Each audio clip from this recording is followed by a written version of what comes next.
Alors, c'est une opération délicate, complexe, Yasmine, qui pourrait aussi être interprétée comme étant une victoire politique importante pour Joe Biden. Absolument, ça fera assurément partie du legs de Joe Biden. On parle quand même de du plus important échange de prisonniers entre l'Occident et la Russie depuis la guerre froide. Et on sait que les négociations ont été longues, complexes, ont pris du temps.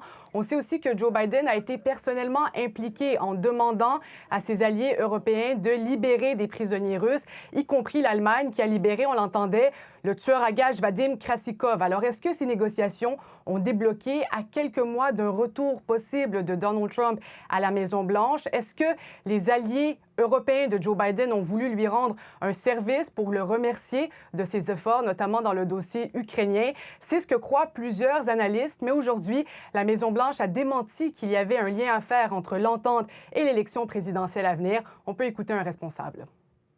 There's absolutely zero evidence at all that this deal was brought about because of some potential fear of who might be the next president.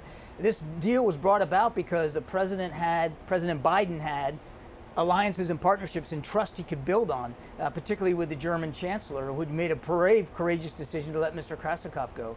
That's what brought these guys home, was really solid relationships and trust and confidence that the president has built up over years with foreign leaders. C'est ce que soulignait M. Biden sur le tarmac tout à l'heure. Les alliances ont fait la différence. Dans l'autre camp, le camp républicain, sans surprise, Donald Trump a fortement critiqué M. Biden et son administration pour cet accord. Oui, il a affirmé qu'il aurait mieux fait dans les mêmes circonstances. Il a également faussement dit que les États-Unis avaient payé pour faire libérer leurs prisonniers. Et dans une entrevue avec Fox News, Donald Trump a également dit que cette entente était une bonne nouvelle pour Vladimir Poutine. On peut l'écouter. As usual, it was a win for Putin. It wouldn't have happened with us. We would have gotten it back. We wouldn't have had to pay anything. We wouldn't have had to let some of the great killers of the world go. Donc, des critiques de la part de Donald Trump, mais globalement, il faut dire que la classe politique américaine a célébré le retour de ces trois Américains, même si certains s'inquiètent qu'avec cet accord, Washington encourage Moscou à poursuivre sa diplomatie des otages. Yasmine, merci beaucoup et bonne fin de journée. Au revoir. Au revoir.